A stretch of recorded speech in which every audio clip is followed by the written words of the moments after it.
Num contexto de cada vez maior escassez dos recursos hídricos, que apostas e investimentos considera essenciais para o país? E já agora gostava que me falasse também sobre o que está a ser feito em Sintra nesse sentido. Certeza.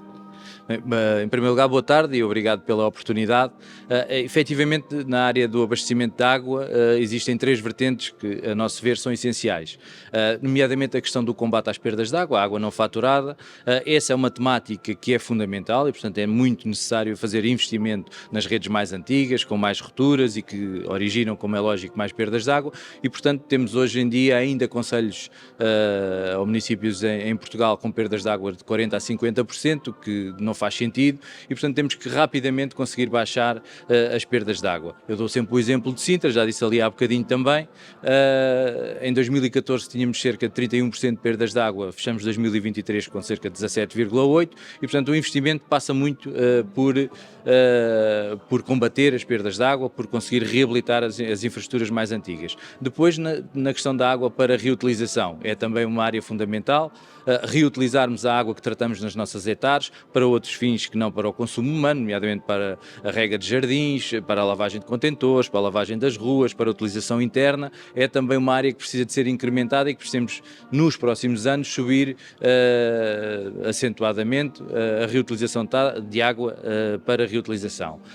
Também aí temos feito um trabalho que eu acho interessante, reutilizamos cerca de 6% da água que tratamos em Sintra. E depois a questão da desalinizadora, que no nosso caso em específico estamos a falar de um mecanismo de resiliência que queremos colocar no sistema.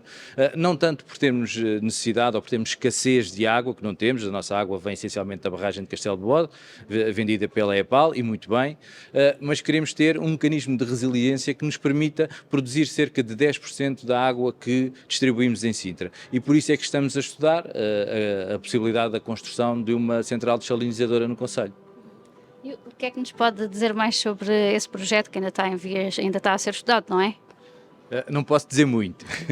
Não posso dizer muito porque é sempre uma temática difícil de abordar, ou um bocadinho difícil, porque quando começamos a falar, por exemplo, de localizações, ainda existe hoje uma dificuldade das pessoas perceberem que efetivamente há necessidade de construir centrais desalinizadoras no país. Estamos a ver agora a questão do Algarve, mas a localização é sempre um tema difícil de falar. O que estamos a fazer neste momento é estudar 5 localizações possíveis, objetivamente tem que ser na orla costeira e, portanto, que vai no nosso caso, desde a Praia da Adraga até à Praia de São Julião e, portanto, estamos a estudar essas possíveis localizações para percebermos qual seria ou qual será a melhor solução para depois a seguir irmos para um verdadeiro estudo prévio, percebermos os impactos disso e fazermos o estudo total dessa possível localização e depois tomarmos uma decisão, ou neste caso a Câmara Municipal tomar a decisão se quer ou não construir a central desalinizadora.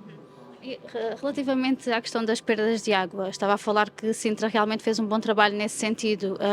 O que é que outras entidades gestoras que estão numa situação grave nesse sentido poderiam fazer a nível de água não faturada e perdas de água? Bem, tudo depende um bocadinho. Nós temos que ter a capacidade de não misturar as entidades. Eu não posso olhar para uma entidade como o Osmar de Sintra, que tem 1800 km de rede, e compará-la com uma entidade que tem 100 km de rede. Ou para uma entidade como o Osmar de Sintra, que tem um orçamento anual de cerca de 100 milhões de euros, para uma entidade que tem um orçamento de 5 ou 6 milhões de euros, porque tem meia dúzia de clientes, quando estou a dizer meia dúzia, que são poucos clientes. Tudo o que sejam entidades com abaixo dos 10 mil clientes, são entidades que vão ter sempre muita dificuldade em ter capacidade para investir. E, portanto, aqui passa muito por uma questão de cobertura de custos, ou seja, nós termos internamente, nestas entidades, a capacidade das duas uma. Ou temos uma cobertura de custos adequada e depois a capacidade para investir no território e reabilitar as redes mais antigas, ou então temos que ter a coragem de agregar determinadas entidades que são muito pequenas e que necessitam de ter maior capacidade, e significa mais clientes e mais capacidade financeira para depois poderem investir.